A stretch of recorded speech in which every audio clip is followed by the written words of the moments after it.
Avec la crise du coronavirus, le secteur de la culture fait face à une souffrance ainsi qu'une précarité indéniable et l'industrie du cinéma entame petit à petit une métamorphose dantesque lorsque des géants américains tels que Disney ou encore Warner se décident à délaisser les salles obscures au profit de leurs services de streaming.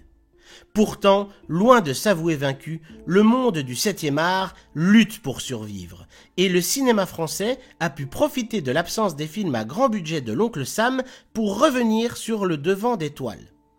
Ainsi, cet été, c'est la comédie franco-belge de Caroline Vignal, Antoinette dans les Cévennes, qui a le mieux résisté au choc, engrangeant 5 197 183 € de recettes sur un budget initial de 3,5 millions d'euros. Un très beau score en effet, pour cette petite production, saluée d'ailleurs par la critique. Malgré cela, ce film nous pose problème. Vous allez découvrir pourquoi. Mais avant cela, n'hésitez pas à soutenir notre travail, c'est très important pour nous. Laissez-nous des pouces bleus si vous appréciez ce que nous faisons. N'hésitez pas à partager notre contenu. Laissez des commentaires pour exprimer votre opinion. Nous adorons dialoguer avec vous.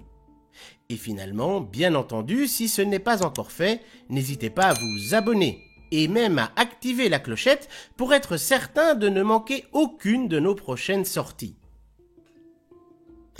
Le film nous raconte l'histoire d'Antoinette, institutrice qui attend avec impatience ses vacances d'été prévues avec Vladimir, son amant, et le père d'une de ses élèves, Alice. En apprenant que Vladimir ne peut pas venir car Éléonore, sa femme, a organisé une randonnée surprise dans les Cévennes avec leur fille et un âne, Antoinette décide de suivre leurs traces seule, avec Patrick, un âne protecteur.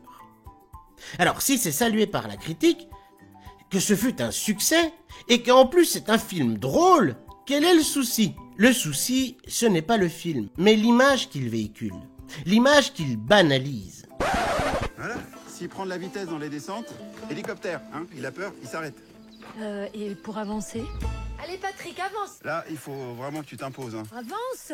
Faut que tu lui montres qui est le maître. Allez mon gros, on avance. Qu'est-ce qui va pas? Tu vas avancer, espèce de bourrique de merde. Cette image, c'est l'image de l'animal qui est au service de l'être humain et son exploitation qui est montrée comme normale. Le pire, c'est que nous savons que ce film ne veut pas promouvoir cette idée.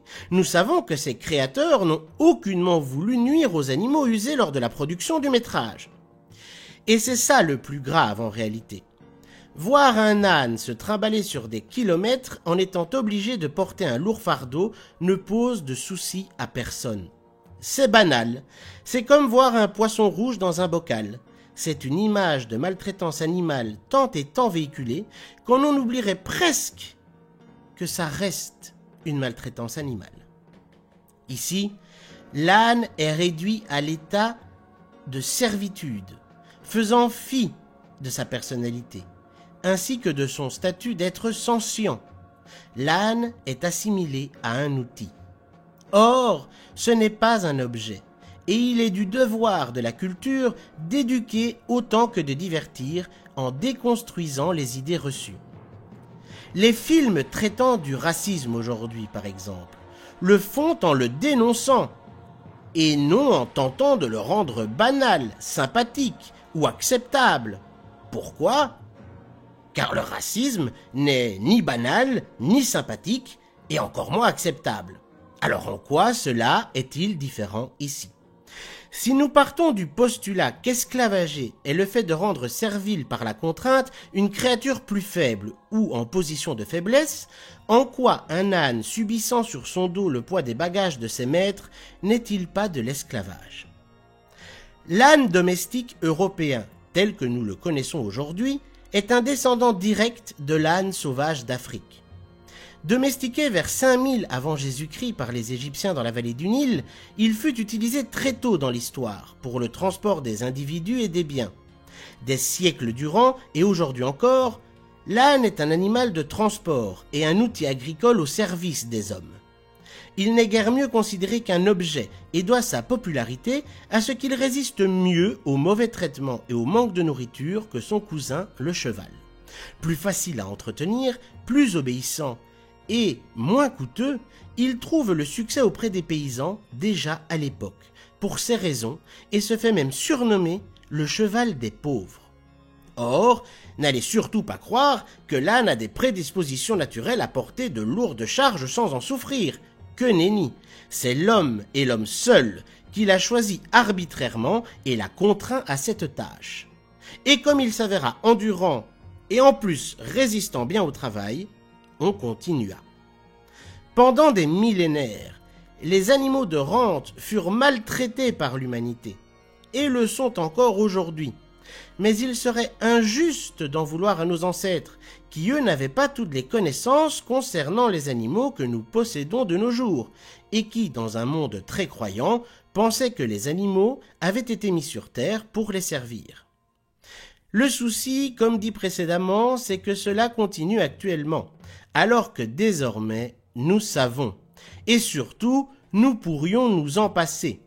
De nos jours, les machines existent pour soulager l'être humain dans ces tâches pénibles, et ce, avec la certitude que ces dernières n'en souffrent pas.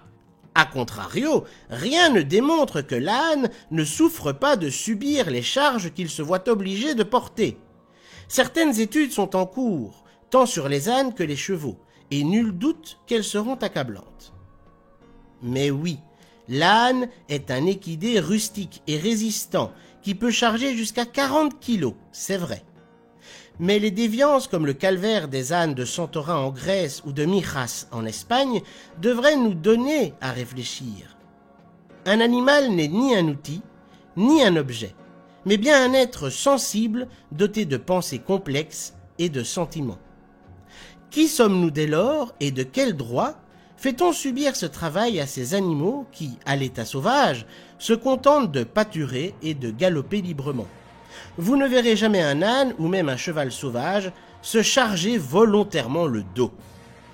L'être humain, lui et lui seul, pour son service ou même simplement son divertissement, décide de continuer d'asservir ces animaux qui ne leur ont pourtant rien demandé. Pourtant, tous ceux qui en ont la chance vous diront à quel point l'âne est un merveilleux animal de compagnie. En effet, l'âne est sensible, fidèle, aimant, dévoué et très intelligent.